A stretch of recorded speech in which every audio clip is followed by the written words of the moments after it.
On today's episode of WatchJRGo, we are back in the shop with an update on the entire fleet. And the reason for it is because it's an emergency.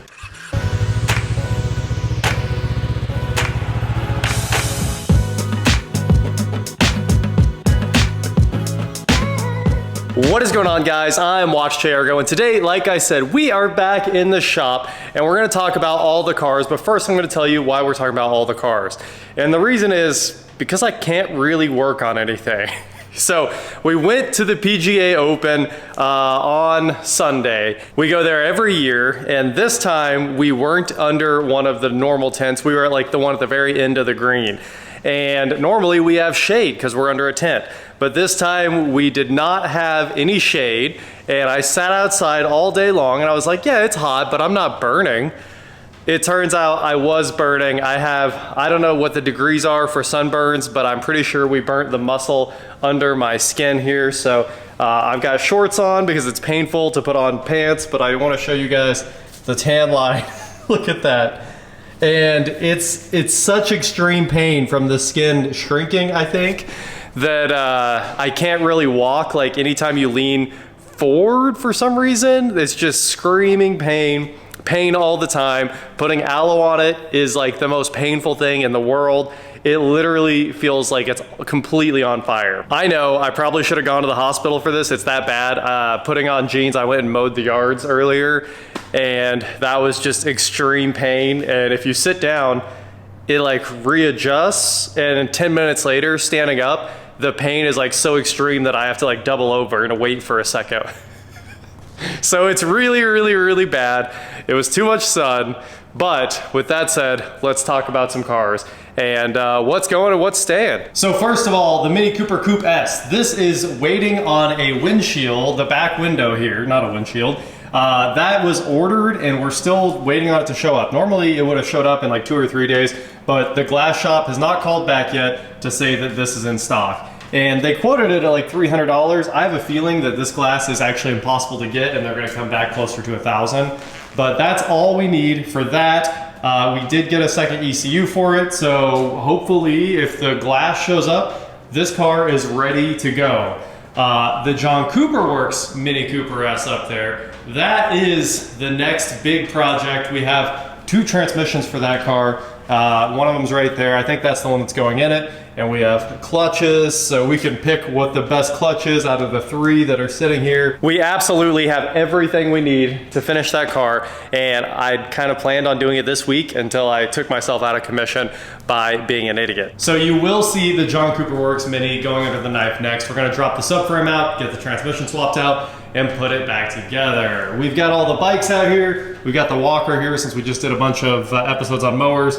I mowed with that today. I mowed with the Grasshopper today. We had the Zero and the Goldwing out this weekend, which is why they're both sitting right here. I fixed some little stuff on the Zero, and of course it did go to the dealership and get one of the firmware updates that was dealer only very recently. Luckily, they did just take care of it and install the firmware update as like a goodwill thing, because they charge an hour of service time to hook the laptop up and install the update.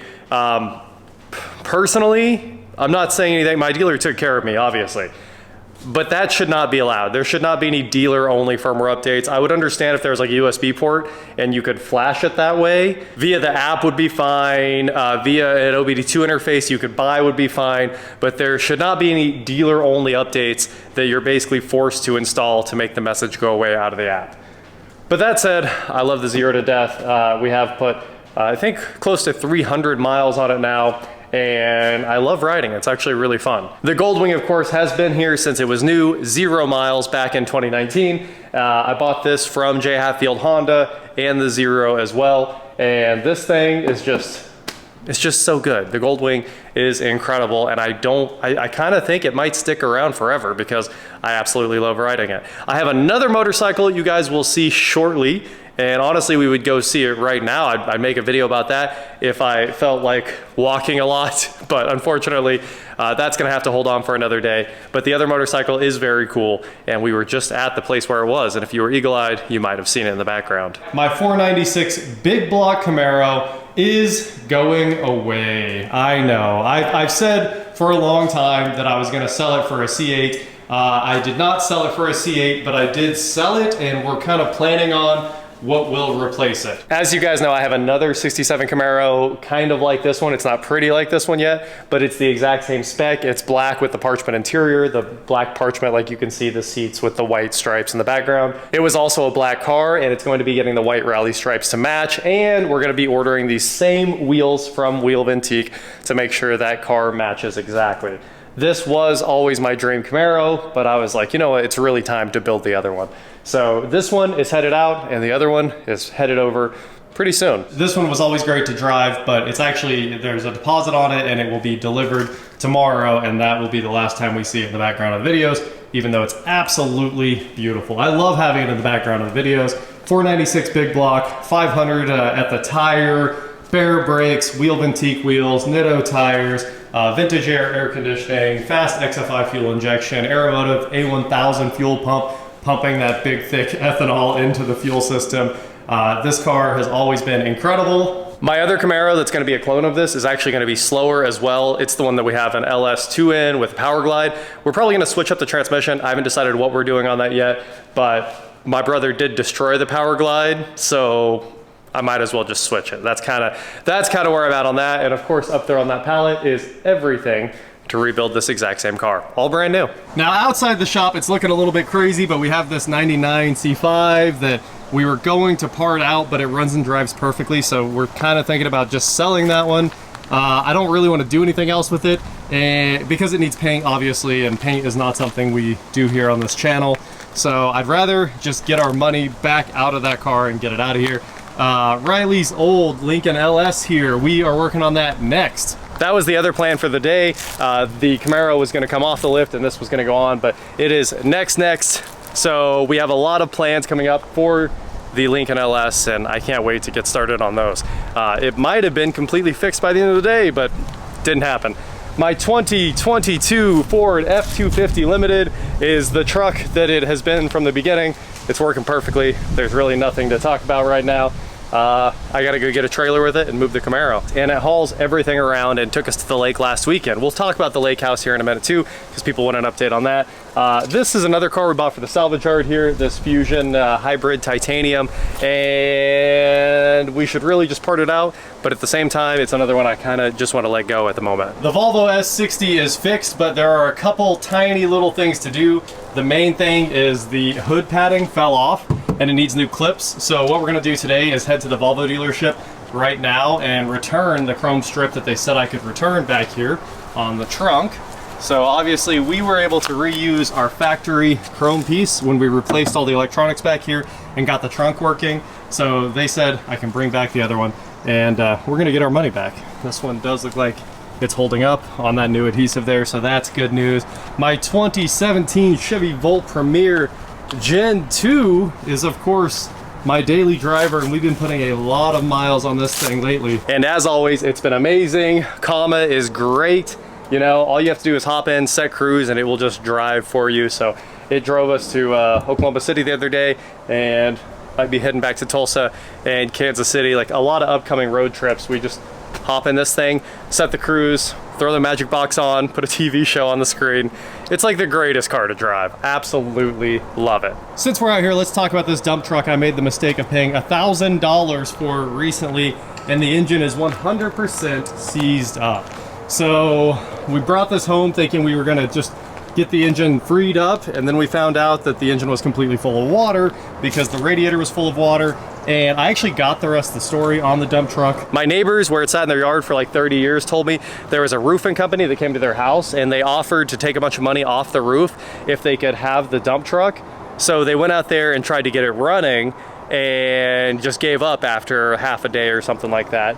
And that is absolutely how the water got in the radiator. He said they were back there messing with it for a long time, and eventually they gave up.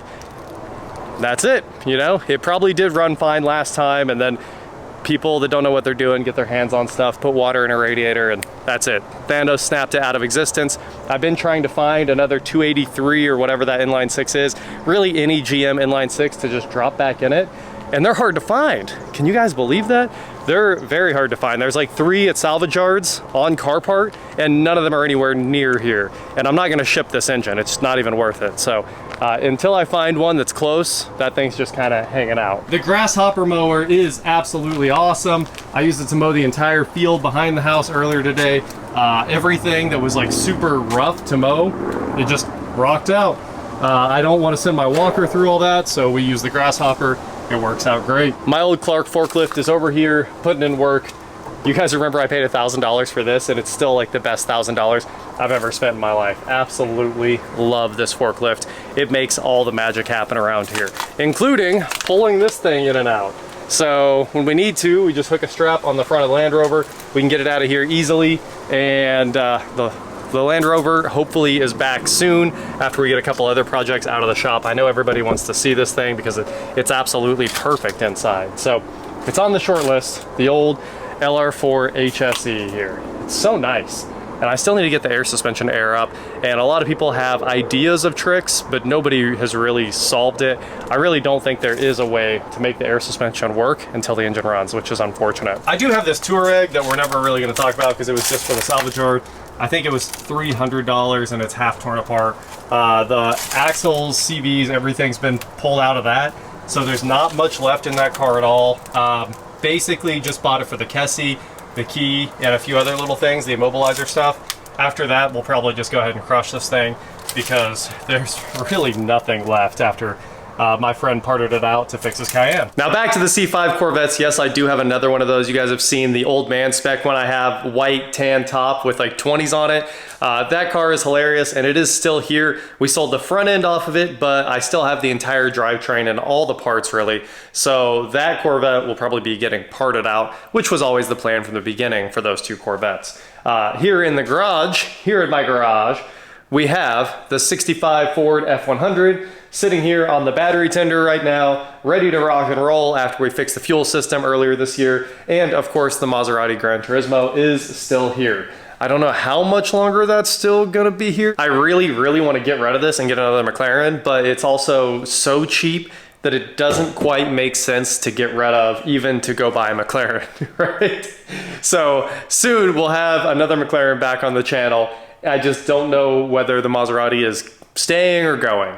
It's dirt cheap to keep it, but it's trade value if I get rid of it. So that's the thing, we just haven't decided what to do with it. Also here in the garage, we have all the trim to finish the basement, all the doors to finish the basement, and of course the Honda Navi and all the bicycles. So that is pretty much the entire house garage. The LS swapped Rolls-Royce, the LS swapped 67 Camaro, and the LS swapped S10 are all over at Eric's house. And of course, you guys have seen those many times on the channel before. So I think that covers all 17 cars. Now let's head inside the house real quick and take a look at the $10,000 hall bath. I know, I still don't have that bottom cabinet in there, but this is the bathroom that everybody was complaining about when I said it was gonna cost like $10,000, and it really did. There's no doubt about it. And I still haven't finished mounting the towel bar there. I should have that. I'll get that done later today. Honestly, that's gotta get finished. It's the last piece, so the towel won't be on the countertop anymore. But Kohler purists, you know, this gold lighted mirror, wallpaper that was $1,000, a vanity that was over $5,000, and of course the toilet. In the last video, everybody yelled at me about it not having a bidet, and that number included the bidet because it was on the way. It just wasn't in yet. So now when you walk up to the toilet, the lid opens by itself, the remote's mounted over here, and if you want like the seat to open, just hit the button. Whenever you're done doing your business, just walk away, everything closes automatically. The seat is heated and always on, and of course if we shut the lights off, this is the coolest thing. Oh, there we go. I needed to block a little bit more light. It lights the toilet up automatically. So it does a lot of cool stuff, you know? You got front, rear, boost. I like how front's pink instead of saying feminine like all the other ones. Kid, massage, position change, and you can also set the water temp and the seat temp. I keep the seat on the lowest temperature, and it also has a dryer. So it's pretty cool. That's the remote for that crazy bidet seat. Just the seat was $1,000. So if you were trying to figure out how all the maths, I promise you it does. Just the last two Kohler orders, which were the bidet seat, this, and the towel bar and the toilet paper holder, $2,500, I think. A little ridiculous, but we got it done. And now all this bathroom's waiting on is the big built-in. It's gonna go in the corner. So there you have it. That's the update on all of the cars and the bathroom here at this house. Let's talk about the lake house for a second because I get a ton of comments about it. I can't really make a dedicated video about it because there's nothing to show you guys. Everything up there is just fine. We've used it a couple times this year, you know.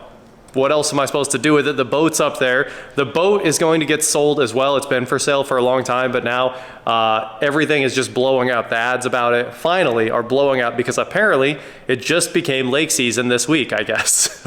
I don't know, because we've been trying to sell the lake house for a long time and we weren't really getting any hits on that. So hopefully I'm gonna go grab the boat, bring it back, get that sold, and then hopefully sell the lake house as well, because that's the only update is we decided not to Airbnb it. It's way too nice for that. And all we do now is maintain it and stay there every once in a while. So it's basically just brand new. People have stayed there maybe 5 times. And ready to go to somebody else that needs a house with a single room, basically. Perfect place to go vacation if you are a couple, but if you have kids or you want to take a bigger family, it doesn't really work out that well. So that's the update on the lake house. It's just fine. I don't know what else to say. There are demanding comments saying you have to make a new video on it, and there's just nothing to talk about. It's for sale currently for $165,000. We've dropped like $40,000 off the price just to get it gone. And if you want to buy it, feel free to jump on Zillow and find the listing.